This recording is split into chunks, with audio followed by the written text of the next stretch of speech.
Jesus is making his final trip to Jerusalem, and there's an air of excitement in the air.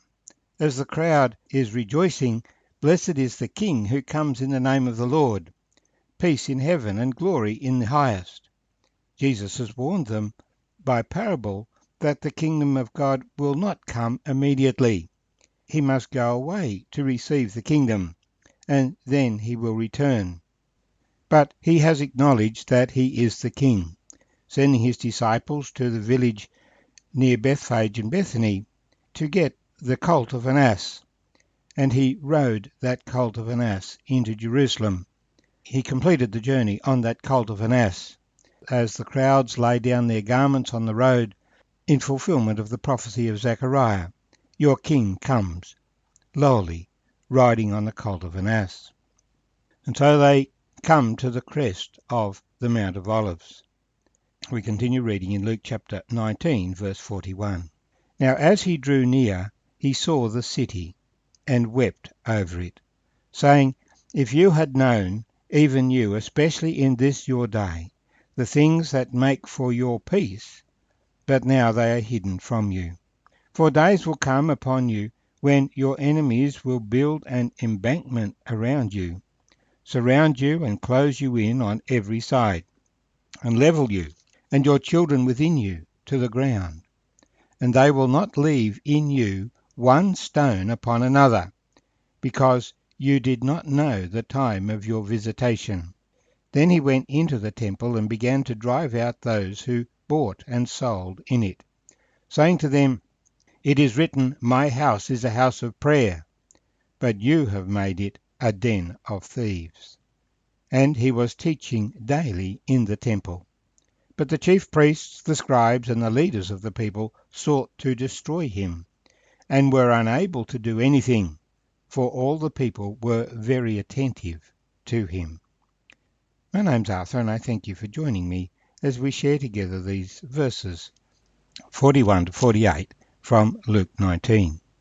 Coming together for Passover was generally a very happy occasion. The nation was celebrating its deliverance from Egypt. There was no sorrow associated with the slaughter of the Passover lamb, but rather rejoicing that they had been redeemed. And the crowd was in a very happy mood, rejoicing, so that the Pharisees were saying, "Teacher, rebuke your disciples." But Jesus is saying, "No, if I rebuke them and they stop calling out, then the stones would immediately cry out," because this was a very significant and momentous day, but they did not recognize it. So when he comes over the brow of the hill, knowing that by the end of the week he will be crucified and rise again, he weeps, not for himself, but because of what's going to happen to this city. And he spells it out. There are several points to be made in what he says. First of all, if you had known, even you, especially in this your day, the things that make for peace, but now they are hidden from your eyes. Jesus is saying this is a special day, especially in this your day. And a popular explanation of what makes this day particularly special is that it marks the end of the 69 weeks of Daniel's 70-week prophecy. This prophecy divides the future of Israel into 4 periods, represented as 70 weeks or 77s. The period commences with the going forth of the command to restore and build Jerusalem. That command, given in 445 BC, is recorded in the book of Nehemiah, and that begins the first 2 periods, 77 and 62 sevens.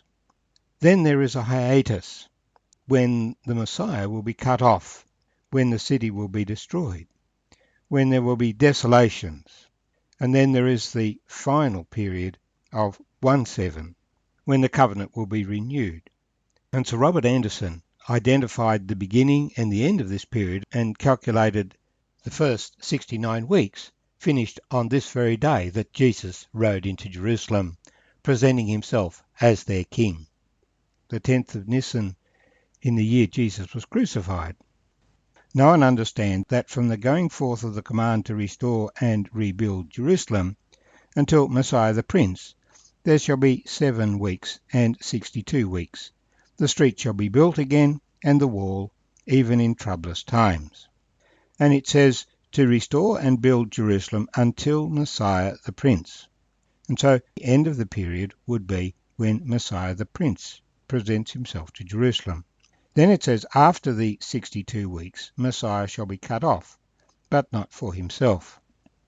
But then the prophecy goes on to say after that period of time concludes, and then Messiah shall be cut off, but not for himself, and the people of the prince who is to come shall destroy the city and the sanctuary.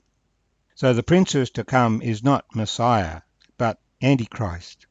The people of Antichrist shall come and destroy the city and the sanctuary. And of course that was destroyed in AD 70 by the Romans. So we're still in this hiatus. The end of it shall come with a flood, and till the end of the war, desolations are determined. There's no hint of how long this period of time is, but it is not a short period of time, and it's been running for 1900 years or so. Then we told he shall confirm a covenant with many for 1 week, that's the last 7 years. And that final covenant is the subject of the book of Revelation in particular. The point is that that prophecy declared the destruction of Jerusalem and the temple again.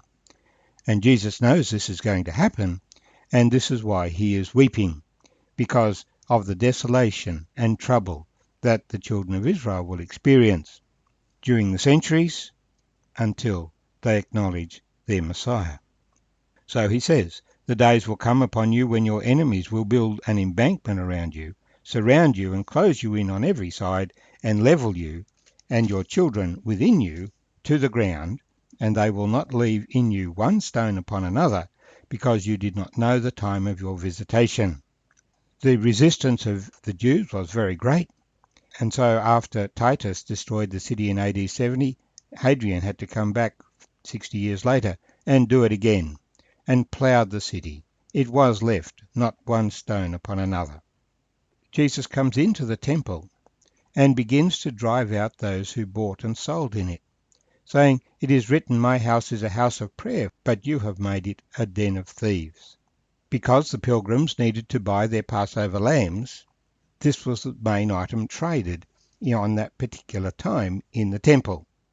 They were buying and selling the lambs, and the chief priests had a very good racket going, because they would say, but these are holy lambs, so you need to use temple money to buy them, and you need to exchange, and the exchange rate is high because there's a lot of demand for it at this particular point in time, and the lambs are expensive because they're special certified lambs. So the whole process had become a money-making exercise rather than a worship exercise. And so Jesus says, you have made my house of prayer a den of thieves. Nevertheless, having driven out the money changers and those who bought and sold, he came every day to the temple, teaching. But the chief priests, the scribes, the leaders of the people sought to destroy him. They were really angry that he was in their territory speaking to the people, but they were unable to do anything, for all the people were very attentive to hear him. They couldn't just come and arrest Jesus because there were crowds of people around him all the time.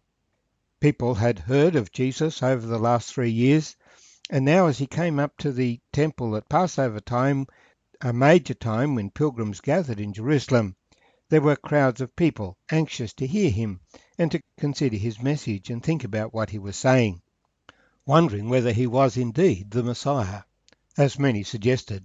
But the chief priests and scribes and leaders of the people evidently felt threatened by Jesus. They needed to discredit Jesus to save their nation.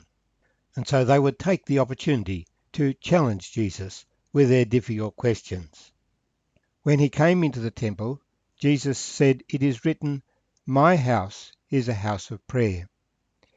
Surely Jesus would be recognized first in his own house.